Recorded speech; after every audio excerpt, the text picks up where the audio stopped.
Bonjour ma famille, la famille Jean 19. Que l'Éternel soit élevé encore ce matin, qu'il soit glorifié pour toute sa science qui nous donne la vie chaque jour. Lui qui tient le ciel et la terre sous ses mains et qui nous donne la chance de vivre, d'y faire partie parmi ceux qui vivent dans ce monde. Mon âme le bénit encore ce matin pour le privilège, la grâce qu'il nous accorde d'être en vie et de nous retrouver encore ce matin ensemble pour partager sa parole. Alors nous revenons sur notre programme. Nous sommes dans le livre d'Apocalypse 17. Nous allons méditer sur le 7e point.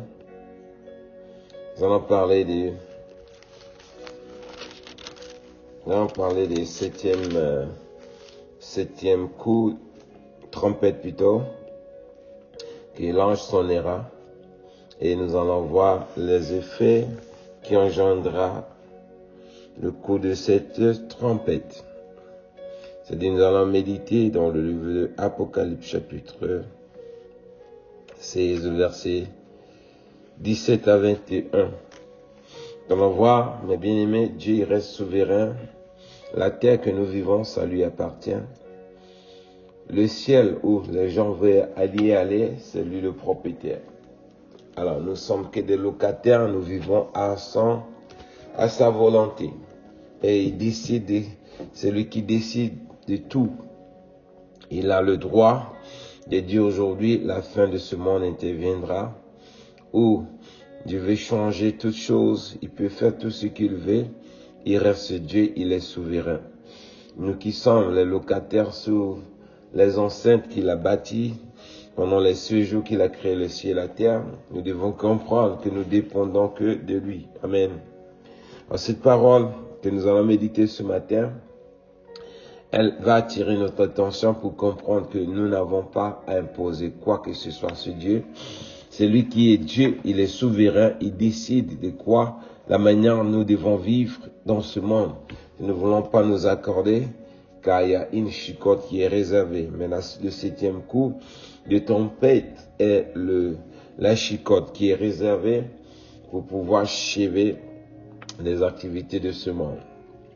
Le Seigneur nous dit ceci dans sa parole, dans le livre d'Apocalypse chapitre 16, verset 17.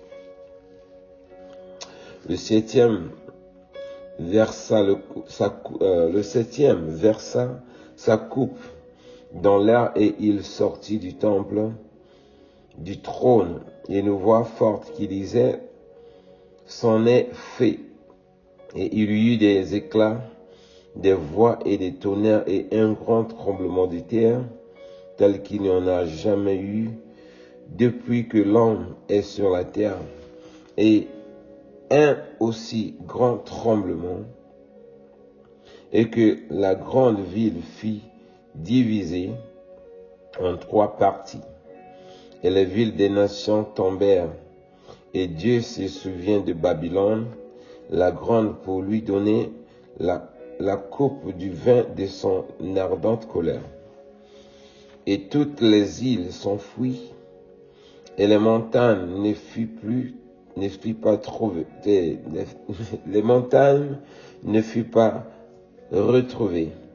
Et une grosse glêle dont les glairons pisaient un talon tombait du ciel sur les hommes. Et les hommes blasphémèrent Dieu à cause du fléau de la glêle, parce que ce fléau était très grand. Parole du Seigneur. Alors ici, mes bien-aimés, nous voyons comment Dieu va détruire les activités de l'homme sur la terre et les environnements que nous on s'appuyait, comment ce 7e ange, lorsqu'il sonnera de la trompette, et nous voyons les conséquences qui vont engendrer. Alors nous qui sommes déjà avertis au travers de la parole que Dieu nous donne, nous devons comprendre, mes bien-aimés, nous sommes que les colocataires de ce monde, de la terre. Nous vivons dans ce monde que Dieu a créé que par la grâce qu'il nous accorde. Voilà pourquoi nous voyons Pendant que les autres naissent, d'autres sont vents, d'autres sont malades, d'autres sont en train de s'apprêter à quitter ce monde, d'autres sont en train de venir. Amen. Mais pendant que Dieu nous fait la grâce de vivre encore, nous devons comprendre que nous sommes que des voyageurs dans ce monde. Ici, le Seigneur nous montre comment le coup de la colère de Dieu s'abattra dans ce monde avec sa colère pour aller contre les activités de celui qui a détruit ce monde, c'est-à-dire le système Babylone. Où Dieu va dire, il se souvient de Babylone. Il se souvient des œuvres de Babylone. Toi qui s'appuies sur ce système, en croyant que c'est un système qui va te protéger devant ton Créateur si tu te trompes, mes bien-aimés. Dieu est Dieu, il reste Dieu. Amen. Dieu payera à ses ennemis le prix qu'ils ont, le prix qu'ils méritent. La manière que tu vis dans ce monde, écarte-toi, règle ta situation avec ton Créateur. Mais si tu veux vivre selon le système de Babylone, en s'appuyant sur ses œuvres, nous voyons ici comment le châtiment de Dieu tombera sur Babylone. Alors si c'est ce système-là que tu t'as pris, mes bien-aimés, que deviendras-tu? Où iras-tu te cacher devant le ton Créateur, celui qui est en train de verser la colère, la coupe de sa colère sur les activités de tous ceux qui engendrent le mal dans ce monde? Ça nous de comprendre et de changer d'attitude, de nous réconcilier avec Dieu, de nous repentir de mauvaises pratiques et de chercher à vivre tel qu'il nous a recommandé, parce que la parole de Dieu, la parole de Dieu dit, Dieu est souverain. Donc nous n'avons pas à contester avec nos créateurs et bien avec le propriétaire de ce monde. Ce qui nous parle, mes bien-aimés, vu que nous comprenons cela et que nous changeons d'attitude, c'est un Père, c'est un Dieu qui est merveilleux, très gentil, il nous aime autant, il ne veut pas que nous périssons, il ne veut pas que qu'on périsse, mais plutôt qu'on arrive à recevoir la grâce qu'il accorde à ceux qui il a aimé. Amen. Puisque la parole de Dieu dit dans le livre de Apocalypse, chapitre 21, verset 6, il dit, il est l'alpha, l'oméga, le commencement, la fin. Il dit, il me dit, c'est fait, je suis l'alpha, l'oméga, le commencement, la fin. Celui qui a soif, je donnerai la source d'eau de la vie gratuitement. Celui qui vaincra héritera ces choses. Je serai son Dieu et il sera mon fils. Mais pour les lâches, les incrédules, les abominables, les meurtriers, les impudiques, les méchants, les enchanteurs, les idolâtres et tous les menteurs, leur part sera dans le temps ardent de feu et souffle, ce qui est la seconde mort. Amen. Donc nous voyons, mes bien-aimés, celui qui est l'alpha, l'oméga, le commencement, la fin. Voilà comment il se présente dans ce texte de Apocalypse chapitre 21, verset 6 à 7 à 8. Si nous comprenons qu'il est le premier, il est la fin, il est le commencement et la fin, et il a le dernier mot, et chacun paiera et récoltera le sort de ce qui aura sémé. Nous devons faire attention à la manière dont nous sommes en train de vivre dans ce monde, en train de vivre dans la terre que Dieu a créée lui-même. Voilà, mes bien-aimés, quand tu es propriétaire de quelque chose, tu peux faire ce que tu veux.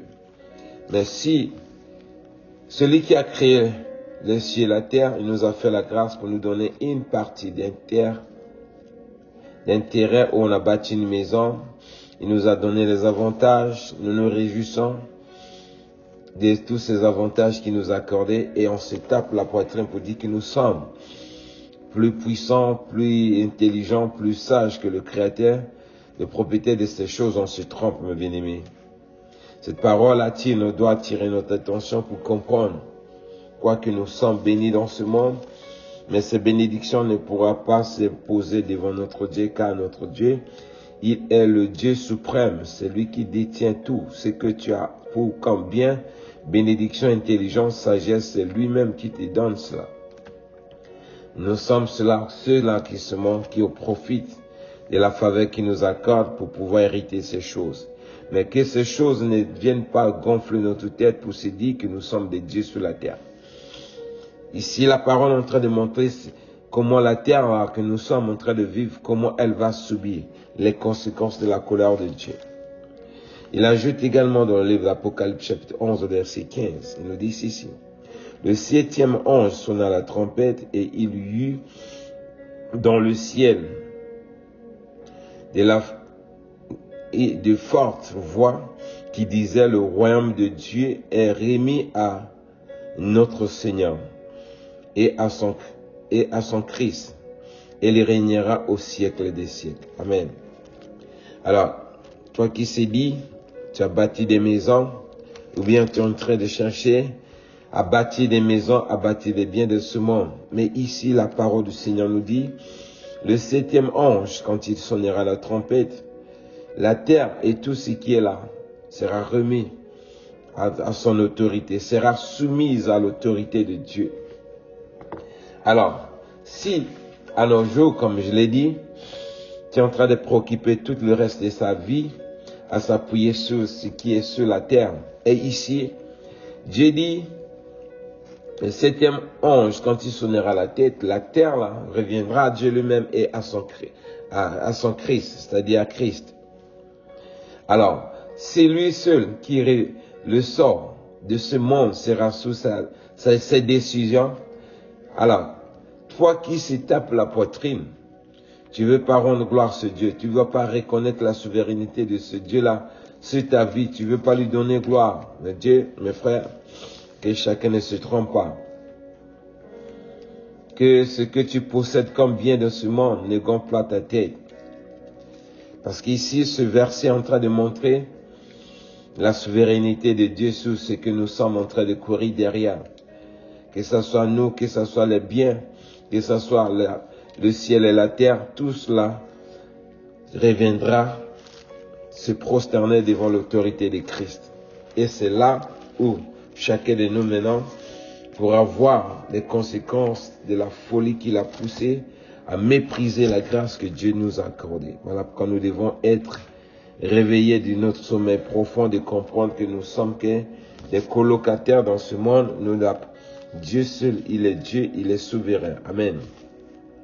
Daniel que Dieu a fait grâce de lui montrer les choses qui vont arriver. Il nous dit ceci dans le livre de Daniel, chapitre 12, verset 1er à verset 3. En ce temps-là, s'élèvera Michael, le grand chef, le défenseur des enfants de ton peuple, et ce sera une époque de détresse telle qu'il n'y aura point eu de semblable depuis que les nations existent jusqu'à cette époque. En ce temps-là, ceux de ton peuple qui seront trouvés inscrits dans le livre seront sauvés.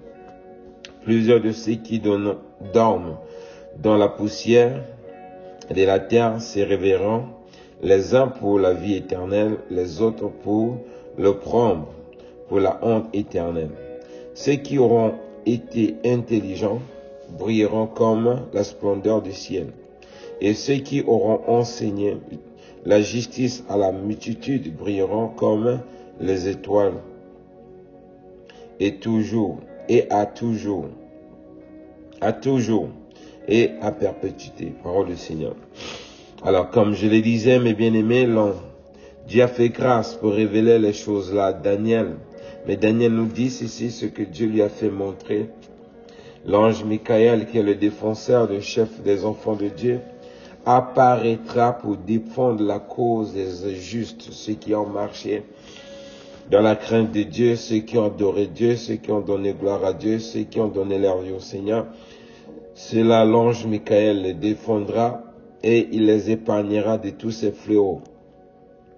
Et la suite, il dit, ceux qui auront de l'intelligence, ils brilleront comme les étoiles du ciel. Mais ceux qui auront enseigné la justice aux autres Ils brilleront comme les étoiles, comme je l'ai dit, à perpétuité pour toujours. Mais pour les incrédules, les achantaires, les places sera trouvée. Ici, nous voyons même Dieu, quand il est Dieu, on dit Dieu, il est l'alpha, l'oméga, les gens blaguent. Ici, ceux qui se soucient, ils disent, ah, je suis fatigué de cette vie, je vais commettre moi-même un crime, je vais me suicider pour échapper aux misères ou bien aux souffrances que je suis en train de connaître dans ce monde. Dieu les ramènera à la vie, c'est-à-dire personne ne pourra échapper aux sentences que Dieu va infliger à tous les méchants qui ont vécu sur la terre. Alors, quoi que tu meurs ou pas, mes bien-aimés, chacun subira le sort de ce qu'il aura sémé. Dieu nous dit ce que l'homme aura sémé, il en moissonnera. Sème la justice de Dieu, cherche la face de Dieu, donne-la ta vie au Seigneur, de recevoir la grâce de trouver ton nom inscrit dans le livre de vie. Parce que pour que tu reçoives cette grâce, mes bien-aimés, tu dois marcher tel que Dieu nous parle au travers de sa parole ce matin. Mais si tu veux jouer au Dieu, tu veux jouer à l'intelligence, parce que tu es parti à l'école, tu as eu des diplômes, tu as eu un bon travail, tu as l'argent, tu as des belles voitures, tu manges bien, tu dors bien, tu fais ce que tu veux, tu ne te manques de rien. Mais bien aimé, le salut est la seule chose que l'homme doit se réjouir avec. Tant que tu n'es pas sauvé, tu ne peux pas te gonfler la tête parce que ce que tu possèdes comme bien, tout cela sera jeté dans le temps ardent de feu. Si tu t'appuies sur ces choses, que deviendra ton sort lorsque le monde la prendra fin. Voilà pourquoi celui qui est conscient qu'il en rentre à lui-même, de comprendre les conséquences que chacun est en train de courir en méprisant la grâce que Dieu nous donne au travers de sa parole ou la grâce qu'il nous a offert en Jésus-Christ. Revenons en lui, répentons-nous. Dieu qui est juste et bon, il va nous pardonner, il ne rejette personne, il accepte toujours tous ceux qui viennent à lui. Jérémie également, Dieu qui est Dieu, il lui a montré également encore ceci. Le prophète Jérémie nous laisse aussi les archives à comprendre. Il nous dit ici dans le livre de Jérémie, chapitre 4, le verset 23. Jérémie 4, verset 23, nous dit ici. Je regardais la terre et voici, elle est enfoncée, elle est informe et vide. Les cieux et les lumières, les cieux et leur lumière a disparu. Regardez ce que Daniel et notre bien-aimé Jérémie nous parle ici. Les choses que l'homme se réjouissait, de la lumière que Dieu donnait aux hommes, le soleil qui brillait pour nous éclairer afin que nous menions nos activités, la terre que nous marchons pour nous déplacer, pour bâtir tout ce que nous avons comme bien, pour travailler, pour avoir de quoi manger. Jérémie nous dit ceci, il a regardé, la terre sera vide maintenant. Le ciel là, ne donnera plus sa lumière, la lumière va disparaître. Toi qui s'appuies sur la terre, toi qui s'appuies sur la grâce que tu as reçue dans ce monde, mais à cette époque-là, que deviendras-tu? Parce que la parole de Dieu nous a dit, l'autre côté, il a vu même les morts sortir, ressusciter, d'autres pour la condamnation éternelle, d'autres pour la vie éternelle. Alors, si toi tu t'appuies sur la terre, tout ce qui est sur la terre, ici, Jérémie te dit, la terre là ne sera vide maintenant. Que deviendras-tu alors? Puisque tu as consacré tout ton temps à bâtir sur cette terre-là. Si c'est vide, ça veut dire elle sera jetée à le temps ardent de feu. Voilà pourquoi celui qui est conscient, celui qui est sage, qu'il rentre en lui-même, bien que nous travaillons, mais Dieu doit rester Dieu suprême de nos vies. Nous devons lui donner gloire, nous devons lui adorer, parce que nous sommes que des colocataires de cette terre, et tout ce que nous possédons, c'est pas pour nous, c'est pour Dieu lui-même. Jérémie, Ézéchiel aussi encore, un autre prophète, vient encore nous ajouter ceci. Il nous dit dans Ézéchiel chapitre 13, le verset 13 à 14, il nous ajoute ceci. C'est pourquoi, ainsi parle le Seigneur l'Éternel, je ferai dans ma fureur éclater la tempête, il se viendra dans ma colère, une pluie violente, et des pierres de glaire tombera avec fureur pour détruire J'abattrai les miracles que vous avez couvertes couvertes de plâtre. Je lui ferai toucher la terre et ses fondements seront mis à nu. Elles s'écrouleront et vous périrez au milieu de ces ruines et vous saurez que je suis l'Éternel. Amen. Parole du Seigneur. Voilà le châtiment que Dieu va infliger à la terre, à tout ce qui ne sera pas de son côté. Amen. Que ce soit la terre, que ce soit les rebelles, que ce soit le soleil, que ce soit les étoiles, tout cela, Dieu va détruire cela par sa colère. Si nous sommes conscients, nous sommes intelligents, revenons à nous-mêmes, cherchons Dieu, donnons-lui gloire, que les biens, les matériaux que nous avons dans ce monde ne nous gonflent pas la tête pour dire que nous sommes les dieux de ce monde. Soyons sages, vivons comme Job a vécu, bien qu'il était l'homme le plus fortuné dans son époque, mais il adorait Dieu, il donnait gloire à Dieu. Le jour où Dieu a permis à Satan de lui en racheter les biens, Jérémie et notre bien-aimé Job a montré qu'il ne vivait pas pour les biens, mais il vivait pour la gloire de Dieu.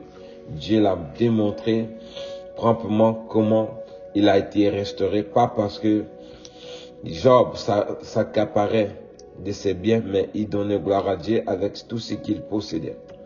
Alors, quoique nous sommes bénis dans ce monde, mes bien-aimés, suivons cet exemple, que nos biens ne viennent pas nous gonfler la tête pour devenir orgueilleux, car les orgueilleux n'hériteront pas le royaume des cieux.